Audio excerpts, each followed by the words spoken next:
morning. It's a pleasure to be here. A couple of disclaimers to start off the morning.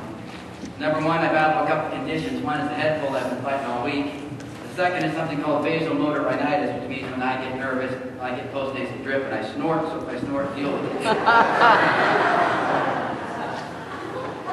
I feel I feel terribly unspiritual. Terribly unspiritual right now. We're all family, so I'll admit it. He says, share one word, something that you're thankful to God for, and the first thing that came to my mind was waffles. Aren't I just a carnal scumbag? I'm sorry, but, it's embarrassing. Like, where did that come from? It's amazing, even as you prepare, I'm praying, I'm working inside, but there's things that, go into delivering a message you don't even think about. I've never been here before. I didn't know the church, and so I made a serious mistake of asking Bart what I should wear. You don't ask a single man what appropriate attire. Rod says, clothes. What kind of clothes? Nice clothes. Thanks, Rod. Actually, that's a paraphrase, but it conveys the message.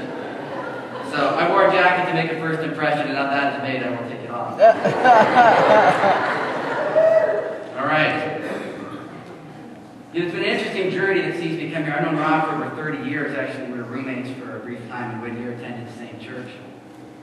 And it's sometime over about 6 hours of coffee, we can sit and relate to a series of events that have kept our friendship strong and ended with me coming to teach you this morning. It's been an interesting week as well, as Jason shared. Some of our very good friends lost an 8-year-old boy this week. Absolute tragedy. And it's been interesting to see both how hurting people respond to God and how God responds to hurting people. And that's sort of what we're going to be looking at today. We're going to be in 3 passages in the Gospels: Mark, Matthew, and Luke. Mark 10, Matthew 20, and Luke 18. We're going to read them all in a row because they're all telling the same story. We'll start with Mark chapter 10.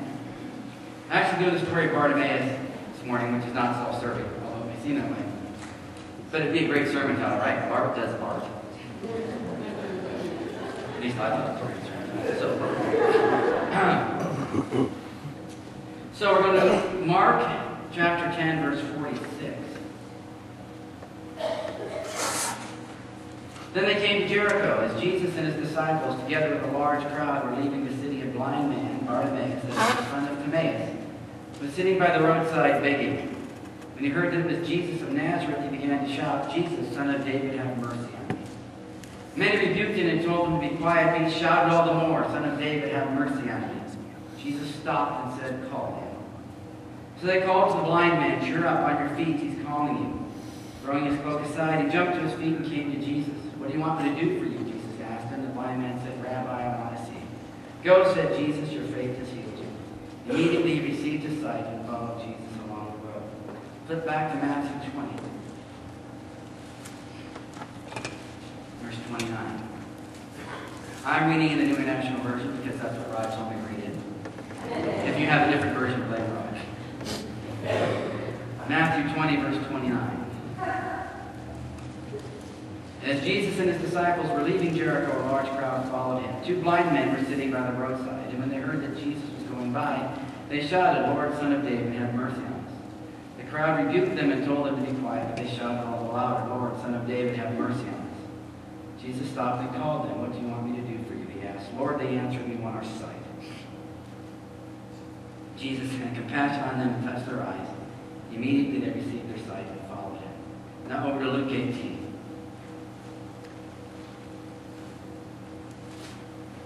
Verses 35 to 43. Verse 35 of Luke 18.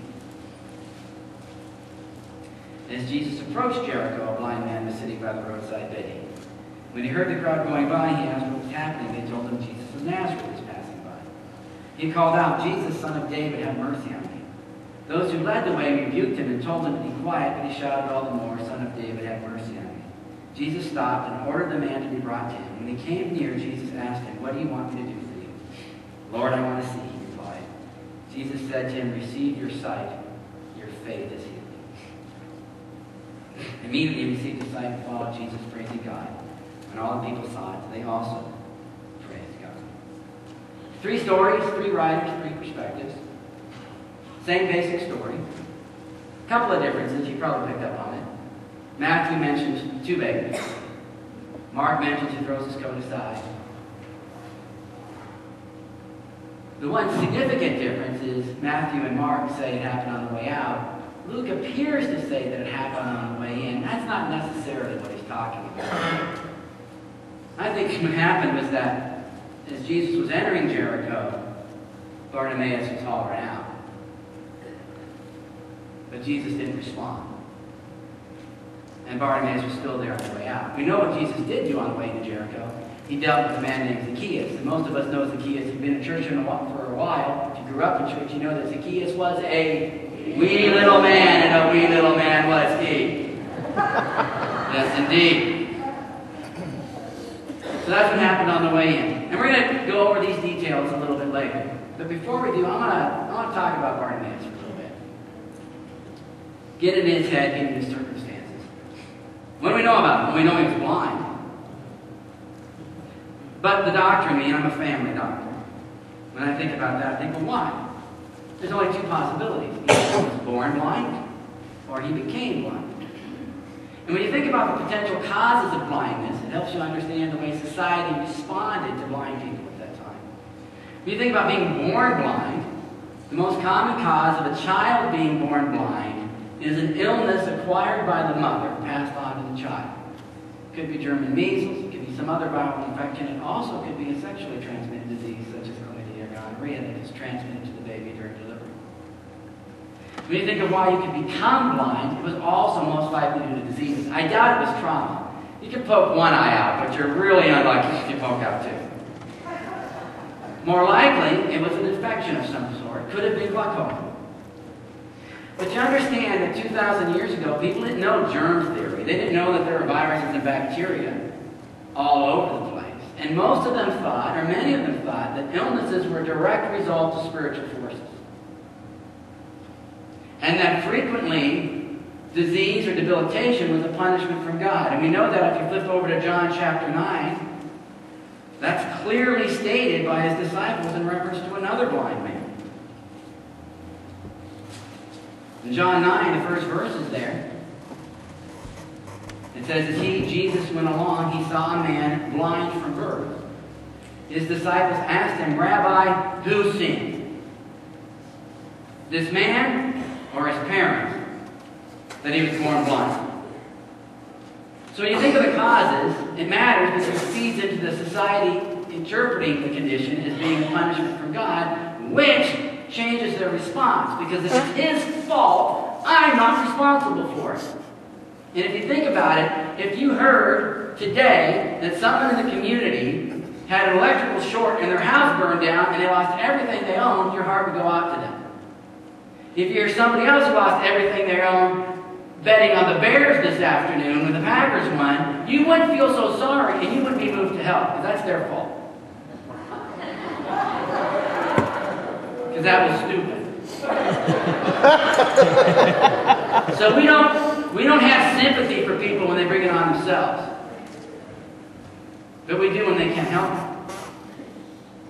So when you understand that it's quite possible that not only was he blind, but he was blamed by societies for his conditions, and helps you understand his circumstances. And once you think about what it was like to be blind back then, he had no job. He had no hope of ever having a job. There was no Israelites with Disabilities Act. There was no Braille Institute. There was no special education. He had no chance to ever have a job. Which means he could never support a family. Which means he would never marry. He would never have a child. He would be alone forever. He could be taken care of by his parents, but his parents, the life expectancy back then, maybe 40 years. He was doomed. And you think about how difficult it was for him to live. He was dependent on people for everything. How did he cook food? How did he get food? How did he bathe? How did he get down to the river? When he was down at the river, who washed his clothes to make sure they weren't stolen? How did he wash his clothes? How did he go to the bathroom? I know how he went to the bathroom, but where did he go to the bathroom? Behind a tree? How would he know if he was behind it? My brain works this way. Every piece of his life